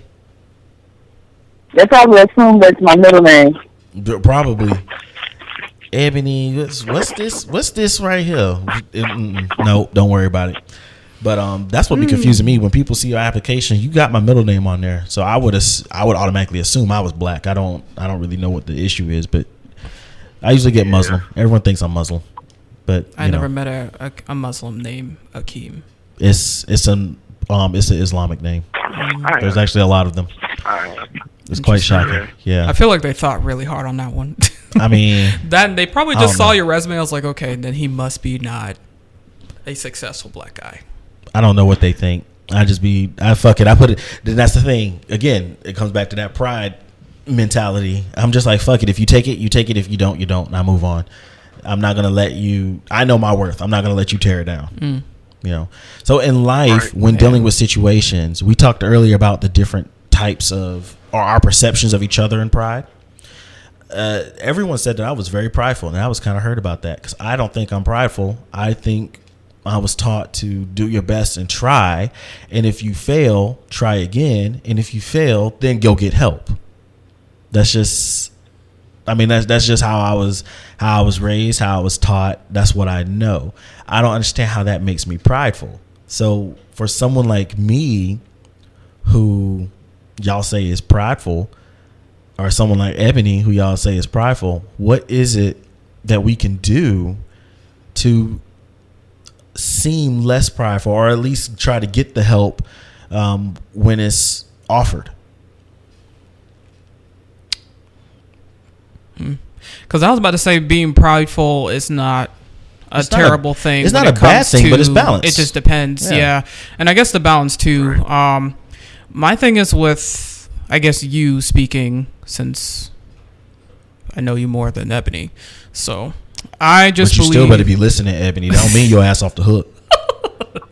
I guess with you, when it comes to pride, just not asking for help, I just want you to believe that there is people out there that really actually want you to help, and you actually trying to ask first instead of going right away, well, I'm just going to do it by myself and I don't want to ask until shit hits the fan. To me, that's just you. Like, when the shit hits the fan or I really can't figure it out, then I'll ask. Yeah. And I don't know if it's too late for you because I don't know what the situation is. I guess I just don't understand. I don't see anything wrong with that. I think that's also the issue. Well, then help me see something wrong with it. You probably should change your mindset. Wait, where are you about to say, sir? Let me try. Okay. I'm about to use a really basic analogy, and hopefully everyone is young enough to know what I'm talking about. Everybody here's watched Power Rangers, right? Yes. Yeah. The Power Rangers still on TV? I'm pretty sure there is. Oh, yeah. There's just like 5,000 versions of it. Yeah, exactly. They're owned by Disney now, but that's another story. Oh, word? But anyway, didn't know that. Yeah, that's a whole other story. But so I don't know if you remember, but when Power Rangers used to go toe to toe with an enemy 1-on-1, they usually could hold their own, but they usually got their ass beat. Oh yeah. But they knew they were strong as a Power Ranger, but they worked better as a team. I think what everyone's trying to, I guess, relay is that just because you can engage it by yourself doesn't mean you aren't more efficient as a team or have don't carry more than you have to bear just because you were taught good at carrying a ship. Things evolve. Right. I think we are taught that as kids to do it. I think we're taught to fight and fight and fight again if we have to as that survival instinct in case we don't have a backup squad. But now that you got the Power Rangers behind you, it's okay to holler at Zach or Kimberly or Billy and be like, hey, I'm about to try this immeasurable task. I'm just putting you on alert that I'm trying this. Don't wait till you get your ass beat and now you need a Megazord. Right. Just let them know what's up ahead of time. And they'll be there behind you. They'll let you do it 1-on-1, but they over your shoulder watch it. That's what they're saying. Okay. Don't wait till shit's all the way foobar, You heard that, Ebony? Man. Because you real quiet over there. You heard that? All the analogies and being able to make things sound nice. He quick with it. You should really think about being some type of teacher, sir. Because you can come up with the way to explain things so that others can understand it when they at first do not understand it. And I think that is a skill that is needed in this world? Thank you. Or a mentor. Thank you. Yeah, you can be a mentor too. I guess that's what those are for. So yeah, I mean, teachers are considered as mentors. Yeah, don't be a teacher. I just thought about that. You in Alabama, y'all not getting paid shit as teachers. Yeah. Let that ride. I mean, teachers aren't getting paid. Period. It doesn't matter where you are. I heard they're upping it in New Jersey to like $40,000. It's minimum wage. Yeah. The minimum pay for a teacher is like $40,000. Meanwhile, now what in New Jersey? What's the cost of living? Oh in no, New Jersey? you still need 60 to survive, but Yeah, at least now you can afford the bus fare, so you can get to work. So. But okay, so that's all right. So Ebony. Yes. Oh my God! I swear to God, y'all. I swear to. Next time I see, What do you want me to say? Yes. something. So you could have just said yes. Yes. I said Ebony. I didn't 10 say minutes yes. later. Yes. Like somebody had to tap you to get back on the phone. Oh, girl, they talking to you. They I talking was to you. trying to wait to see if you were going to finish the sentence before you wanted me to respond, or if I need just to wanted to respond get your before attention. you finish the sentence. I still love you, Ebony. You know, you still my sister and all, dog. But next time I see you, bro, you catching the fade. That's your hard time. It's fade on sight, bro. I just want you to know. Okay. So now we're done being attacked. Now we're gonna do the attacking. For people that you feel need to show more pride, they need to maybe attempt stuff more. I don't know what's the best way to put it. For people that are like you and that you don't take enough pride in your work, how do you think you can change your approach from your art point of view to be able to take more pride in your work? I guess for me, I would try to get them to see the strength and what they possess already, as opposed to them tearing themselves down, because that's typically what the difference is. Mm-hmm. They beat themselves up for the things that they feel like they can't do instead of appreciating the talent that they already have. Agreed. That's oh my goodness. Sister Ebony, yes, please tell us. I just say that because there are some poets that I know that want to do poetry full time. Well, I'm not going to say full time, but they want to actually get in front of the audience and do that. I've met at least 3 people in the last 2 months that want me to work with them, and I'm like, bro, I'm not anything spectacular like that, but it makes me realize what I do possess to kind of fuel that energy into them too, because everybody has something that they're strong at. Preach. If you focus on the things that you're strong at, then you're gonna win every time. So I guess mainly her answer is you just need to know that you got it, so you need to act like you have it. Yeah. You gotta flaunt it. You gotta flaunt it, basically. I like that. And honestly, want it, flaunt it. Right. And I think, in going back to you, JR, with you being an artist, you are your worst critic, and that's in all aspects for everyone. So don't get down about that. I would say share your vision and cling close to those who appreciate the love you have for what you do to a level of support. Not everyone is going to, react the way you want, but they can appreciate your drive for what you do and the passion you have for it. If you can find like-minded people that can respect that on those things where you... Oh, that scared the hell out of me. But if you can find the people that respect that, I feel like that confidence in mistakes that you may have will diminish. I think you'll find that balance that we're talking about. So just like Keem said, I think you need to evaluate the skills you have in art. What can you do? What do you do when you're making a piece? What kind of mindset do you have? What do you look for? Don't look at the negatives. What are all the list of positives that you incorporate to make your art unique to you? That speaks to you. And if you can do that, I think that pride will kick up a few points, because there's people that appreciate your stuff that are not saying anything. And that's what I learned with this podcast. And I think, Keem, you can speak to this as well. It'll be people watching you from a distance, not saying a word. Oh yeah, I got plenty of those people. Oh yeah. And then when they do, it's like, oh shit, you were watching me the whole Yeah, time. they're like, oh yeah, man, I saw on the podcast, or I've actually have I call her a cousin because I don't know what the fuck she is. She's my so my stepdad has a son. Rolling Stone. So what would that be? That would be my stepbrother. So she's my stepbrother's ex-wife. Oh. Yeah, we'll say cousin. Yeah. So I'm just like, fuck it, that's the cousin. But it's one of those things where she doesn't really comment. She doesn't comment on our page, but she listens, and she'll message me and be like, hey, I was listening to this the other day, and I'm like, oh shit, she listens, because I can look at the statistics. I see someone is fucking listening out there, but we don't really have as much interaction. Ebony is one of those people where I love it because she does interact and give you that kind of feedback, and it really just, people don't understand. And as putting out something to be judged, you really don't know who's listening, and we put this podcast out. I don't care if I get 1,000 listens. I don't care if I get 2 listens. I'm putting it out there, and what happens. And we just go off of that. Any interaction, even if it's bad interaction, is still just that interaction. How many times have we heard about someone having a meltdown where it was a horrible situation for them, but now we all know who they are because they had a meltdown, horrible situation, and word of mouth, hey, you need to go see where this person fucked up, and we all went and go look at it. So now you're getting exposure, right? Where one person might look at it and one person might say, oh, this line is crooked.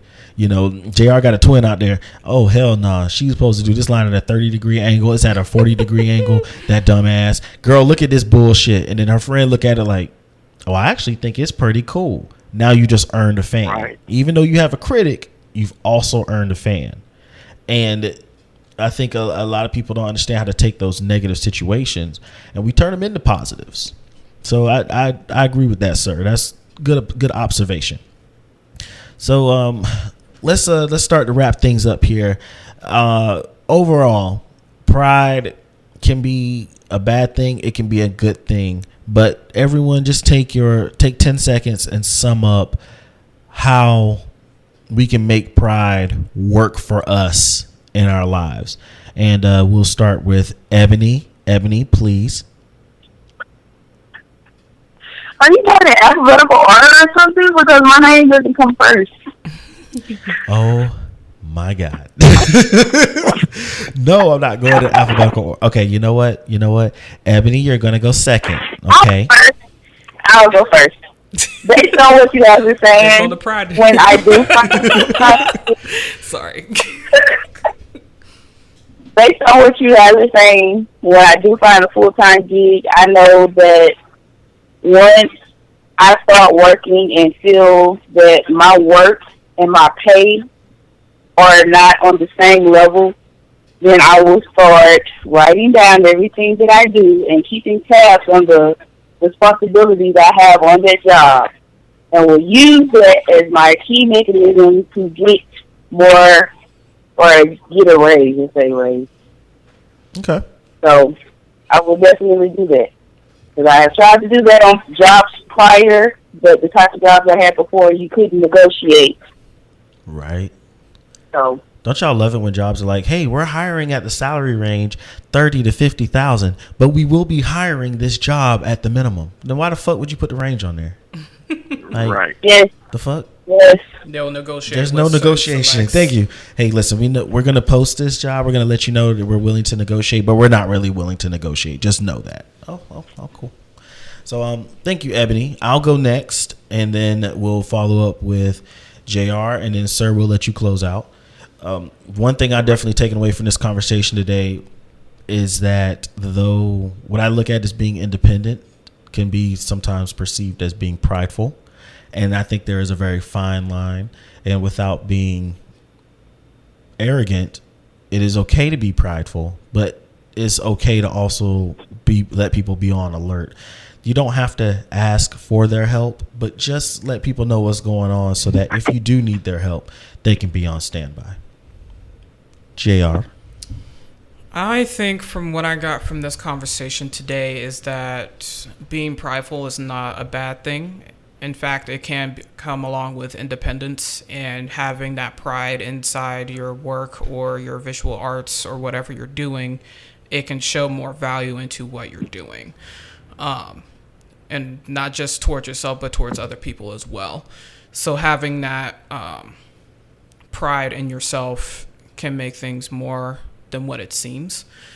And if that person doesn't like it, cool. I still have others that appreciate it, even though they might not say it right away. So that's what I got. All right, sir. Hey. All right. I'm going to use another reference because I just purchased Avengers Endgame. So when I think of pride, I think of Thor's hammer. His father gave him that hammer, just like pride is usually given to us by a prominent member of our family. Pride can be a tool to build, like a hammer itself, or a tool to destroy. It's all in the intent and purpose of the person wielding it. So chew on that. Think about it. You know, it can be your gift or your curse. It's all in how you apply it. This nigga deep. Yeah, I'm like, what are we doing? Thank you. Where you found him at, Ebony? Jesus, Lord, mercy. I did the last. Shit, he would have killed my comment. I mean, look, I just so happened. Fate told me let him close it out. He got it. Like I said, we just gonna put the ball up there. We make sure the ball in play, but we gonna let you take that last shot. And he dunked it. Yeah. Yeah. For a shot. And we was like, yo, is he gonna make it? Swish. Like it was beautiful. It was beautiful. So thank you guys for tuning in. And again, just to give everyone kind of a background, because I know you guys are going to be possibly posting this on your page as well. We appreciate y'all joining us here for Controversial Chronicles, yes, it was a great conversation. We talk about the elephant in the room. If there's some topic of controversy, or if there's just something where people are not going to necessarily agree, we like talking about it. Today was a little bit more of a upbuilding and kind of figuring ourselves out more conversation. But hey, last week we talked about atheists and their fights against Christians. So, things happen, but we appreciate y'all joining us today on our podcast, Ebony and Sir. And again, y'all go check out 2020 podcast. It is listed anywhere that you can get a podcast. And then also on Facebook.com, check out Ebony Babe the Poet. No, did I say that right? Yes. Okay. Check out Ebony Babe the Poet. We'll be tagging them into the show once we post it. We really appreciate you guys joining us today. And as usual, y'all know you can hit us up, Controversial Chronicles. You can find us on Twitter at podcast_CC, Facebook.com/podcastcc, or you can email us at theccpod@gmail.com. Leave messages, follow, tell us what you like, tell us what you dislike. If you have a topic that you want to discuss and be on the podcast and have a conversation with us like Sir and Ebony, then hey, hit us up, let us know, because now you see that the shit is possible thanks to a bunch of wires and YouTube. Any shout outs that you guys have? We'll start with Sir. You got any shout outs for the people? Oh yeah, first off, even on your own platform, I want to thank you guys for inviting us over. I really feel at home talking with you guys. Anytime. Keem, please come back. It was fun. Oh, yeah. If he has me, Keem, we will engage in our battle of words with friends after this. Bruh, who is this Christina chick? Like, it's not even... Bruh. It's one of those where I don't want to be that guy to be like, she's cheating. But what the fuck? She came up with damnedest. DAMNEDEST. That's not a fucking word. How do? Yeah, it's uncalled for. Followers that are listening are like, what the fuck are you talking about? Gosh. Oh, sorry. Words with friends. Yeah. I'll tell the story. I'll tell the story of what happened. So, if you're on Facebook, of course, you can play Words with Friends. So, my co-host, her name is K Marie. K Marie is the absolute final boss. Okay. Yes. Oh God. She's the final boss of Words with Friends. I've only beaten her once, and when I did, she snapped back and told me if I ever told anyone, she'll show our win-loss record. Oh, I swear. So we were speaking on Facebook, and we were talking using GIFs. So I had just lost, so I put up a GIF of Goku laying dead. And she posted a GIF of Goku powering up, turning Super Saiyan. So Keem saw this and jumped in and put a Vegeta GIF going to challenge her. So I was like, I'll go get the sensu beans, basically foreseeing that I knew Keem was going to get destroyed. Man. And it seems Keem did get destroyed. It's one of those things. I tried to warn him too. He won't listen. No, Yeah. that's not true. See, I knew. I know There's two people.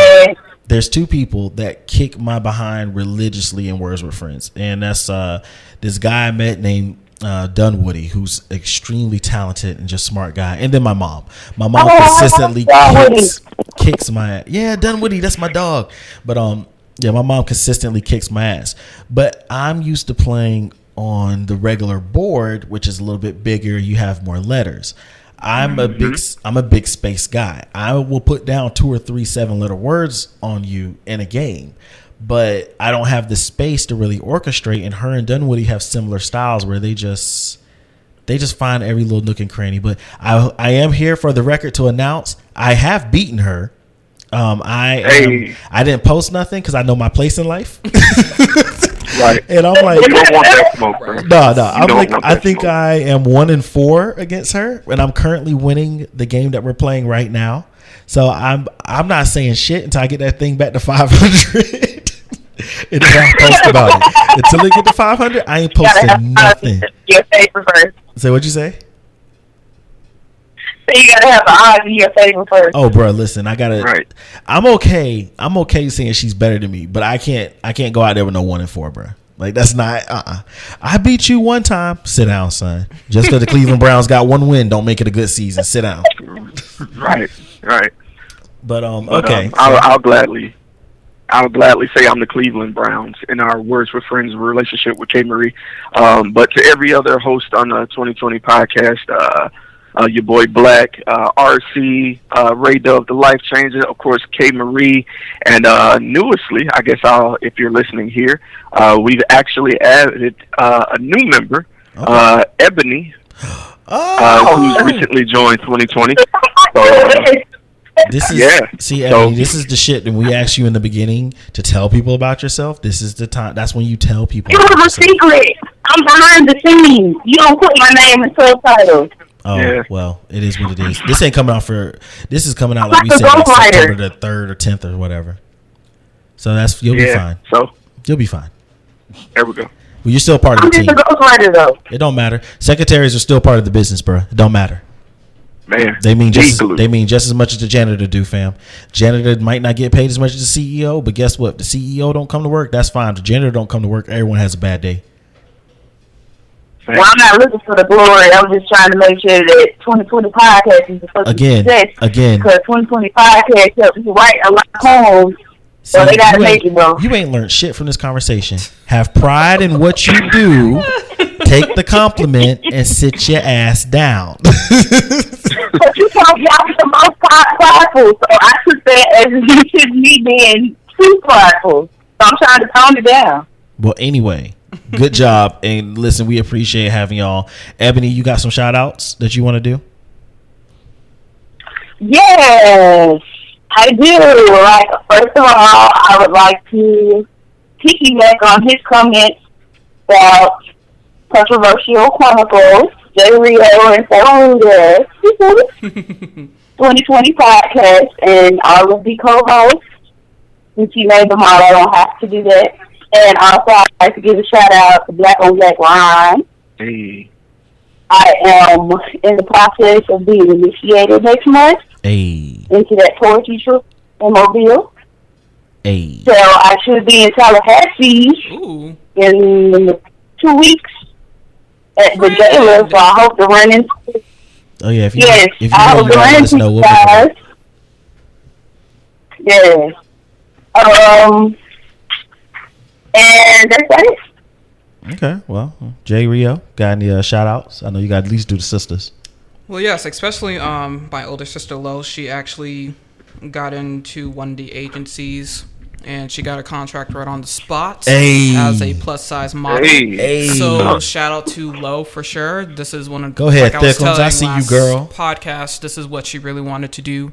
I mean, of course she likes nursing, but this is like one of her dreams that she wasn't sure she could do. And then, of course, as her sister, all of us, we were able to support her and tell her that she should do it. And now she's got it, and I'm very happy for her. That's awesome. Shout out to all the working class people out there, because I know it's hard. Amen, sister. Right. We gonna do it. And yeah, that's pretty much my shout out. Shout out to you guys for sure. The 2020 podcast, Jeremy and well, sir, excuse me. See, I told y'all she was gonna do it. Hey, I made it to the end. I made it to the end. But my bad. But Ebony as well. You guys were really great. It was really fun talking with you guys with this conversation. Definitely looking forward to another one in the future. So it was really great collabing with you guys. So shout out to you guys. I hope everyone in this podcast does very well with themselves in the end. Don't get quiet with the "we do better" wares, or get loud with that too, nigga. Speak your praise. Meanwhile, I'm looking at But yeah. let's see. Shout outs for this week. Shout out to Bay. By the time y'all hear this, we would have had our 3-year wedding anniversary. Love you, boo. Aww. And also shout out to my god baby. Thank you. Thank you, Ebony. I appreciate it. Thank you. And also shout out to my god baby who just turned 5. Like, Jesus, they grow so fast. Shout out to everyone that's been rolling with us, listening. This is episode 48. What? This is episode 48 of Controversial Chronicles. That's always crazy. We have 49 planned out already. So for episode 50, gosh, I don't know what we're gonna do, but I figure we're gonna have to do something fun. We got to do something fun. Okay. Like I don't know. We have to do something. Maybe, you know what?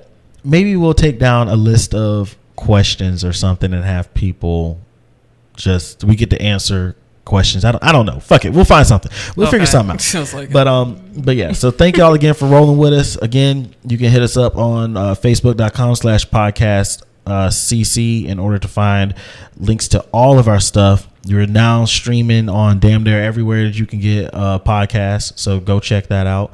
And as always, people, from the 2020 podcast and for Controversial Chronicles, we'll holla at y'all later. Pound. Let's argue. Bye.